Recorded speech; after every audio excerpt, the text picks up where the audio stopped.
નવી નવી રેસીપીઓ જોવા માટે મારી ચેનલ હર્ષા કુકિંગ ગુજરાતીને સબસ્ક્રાઈબ કરો અને લાઈક પણ આપો. હર્ષા કુકિંગ ગુજરાતી ચેનલમાં આપનું સ્વાગત છે. અથાણાની સિઝન આવી ગઈ છે અને અથાણા બનાવવાનું હવે શરૂ પણ થઈ ગયું છે. આજે આપણે બનાવીશું અથાણા માટેનો મસાલો. અથાણા માટેના મસાલામાં આજે આપણે બનાવીશું ગોળ કેરીના ગળ્યા અથાણાનો મસાલો. તો ચાલો બનાવીએ ગોળ કેરી માટેનો મસાલો.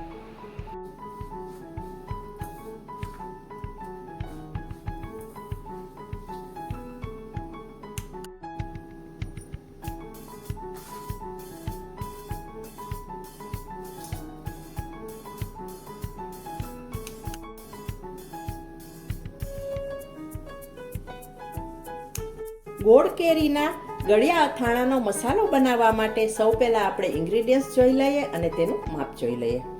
અહીં આ ચમચી માપથી એટલે કે ટેબલ સ્પૂન ચમચી છે, 5 ચમચી મેં રાઈના કુરિયા લીધા છે.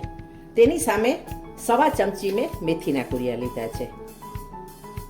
1 ચમચી ધાણાના કુરિયા લીધા છે. ધાણાના કુરિયા આ માપથી જ લેવાના, જેથી અથાણું સારું રહે. વધારે જો ધાણાના કુરિયા હોય ને તો અથાણું કાળું પડી જતું હોય છે. 1/2 ચમચી વરિયાળી લીધી છે અને વરિયાળીને મેં અધકચરી ખાંડી લીધી છે.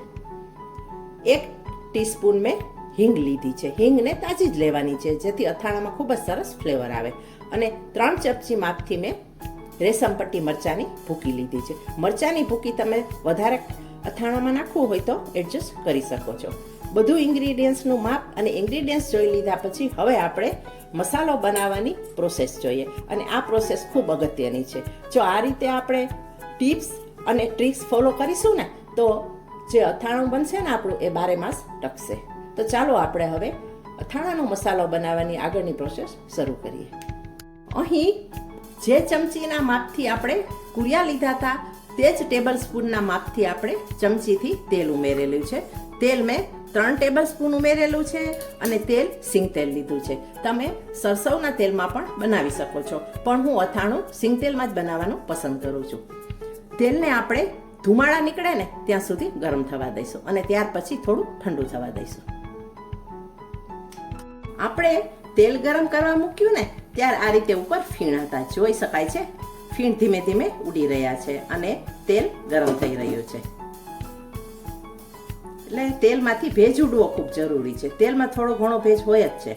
એટલે આ રીતે ફીણ કાઢી નાખવાના અને તેલને એકદમ સારી રીતે ગરમ થવા દેવાનું છે. તરત જ ગરમ થઈ જાય છે થોડું તેલ હોય તો.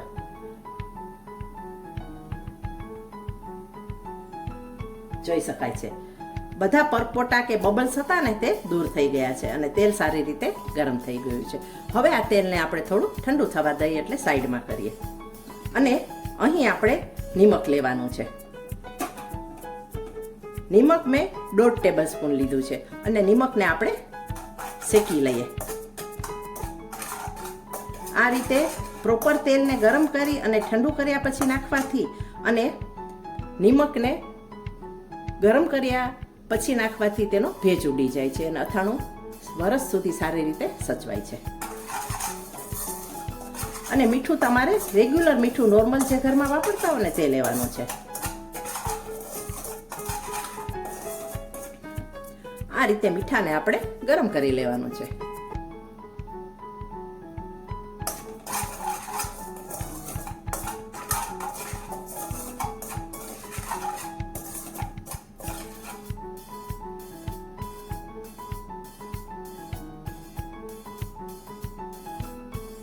મીઠું ગરમ થઈ ગયું છે. હવે આપણે ગેસને બંધ કરીએ. મીઠું શેકી લીધા પછી અને તેલ ગરમ કરી લીધા પછી હવે આપણે મસાલો તૈયાર કરીએ. તેના માટે એક પોળું વાસણ લઈએ અને આ વાસણમાં આપણે સૌ પહેલા આ રીતે રાઈના કુરિયા મૂકીએ.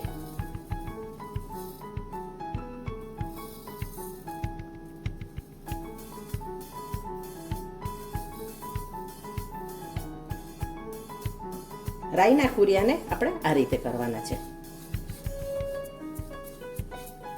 સરસ ગોઠવી દેવાના છે. વચ્ચે જગ્યા રાખવાની છે એટલે આપણે બીજા કુરિયા પણ નાખતા જઈએ. ત્યાર પછી આપણે મેથીના કુરિયા એડ કરીએ. મેથીના કુરિયાને પણ આ રીતે આપણે સાઈડમાં એડ કરી દઈએ.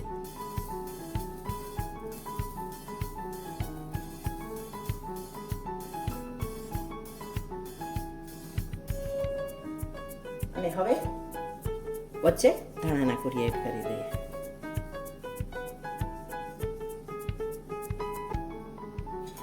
ત્યાર પછી અધકચરી ખાંડેલી વરિયાળી. માપ તો તમને મેં બતાવેલું જ છે.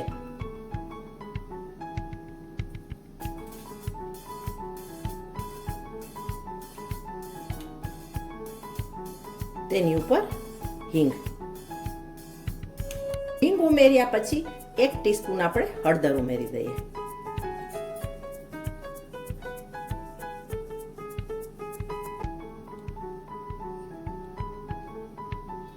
અને હવે આપણે ગરમ કરી અને થોડું ઠંડુ કરેલું તેલ ઉમેરી દઈએ. તેલને આપણે આ રીતે ચારે બાજુ નાખી દેવાનું છે.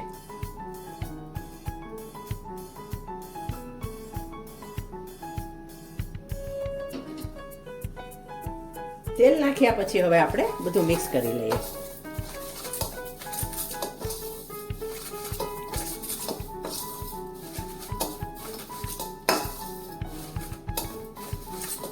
આ રીતથી તમે મસાલો બનાવશો ને, ગોળ કેરી ખૂબ સરસ થશે.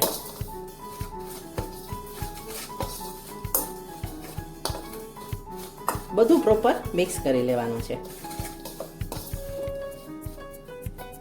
બધું પ્રોપર મિક્સ કર્યા પછી હવે આપણે થોડી વાર ઢાંકીને રાખી દઈએ, જેથી અંદર સુગંધ બેસી જાય.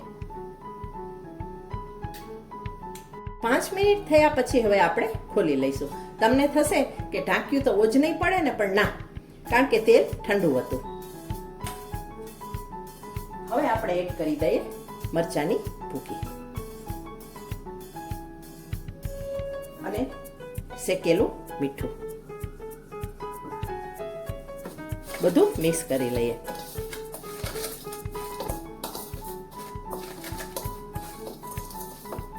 એકદમ સરસ સુગંધ આવી રહી છે અથાણાના મસાલાની. પૂરા કિચનમાં એકદમ સરસ ફ્લેવર જોઈ શકાય છે. એકદમ સરસ મસાલો આપણો તૈયાર થઈ ગયો છે. એકદમ સારી રીતે મિક્સ કરી લેવાનું છે. હવે જ્યારે આપણે ગોળ કેરીનું અથાણું બનાવીશું ને, ત્યારે મસાલાનો ઉપયોગ કરીશું. અને આ મસાલો બગડતો પણ નથી. તમે વર્ષ દિવસ સુધી સ્ટોર કરીને રાખી પણ શકો છો.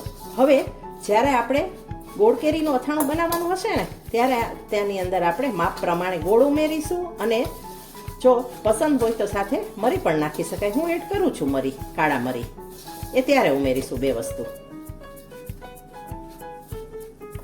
એકદમ સરસ કલરફુલ અને ફ્લેવરફુલ મસાલો બનીને તૈયાર થઈ ગયો છે ને એકદમ ઇઝી આ મસાલો બનાવો. માર્કેટ કરતાં ઘરે બનાવેલો મસાલો એકદમ હેલ્ધી હોય છે અને આપણા સ્વાદ મુજબનો બને છે. ઘરે મસાલો આ રીતે બનાવી શકીએ આપણે. અને અથાણું એટલું સરસ બને કે 12 મહિના સુધી સારી રીતે અથાણું આપણું ટકી શકે. હવે આપણે ભરી લઈએ.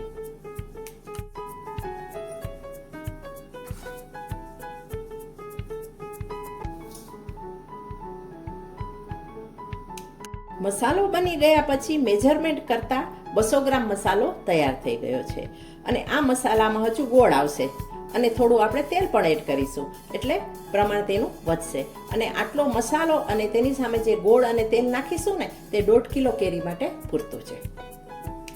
સૌનું મનપસંદ ગોળ કેરીનું ગળ્યું અથાણું બનાવવા માટેનો ગળ્યો મસાલો તૈયાર થઈ ગયો છે. હવે મળીશું નેક્સ્ટ વિડીયોમાં. Thanks for watching.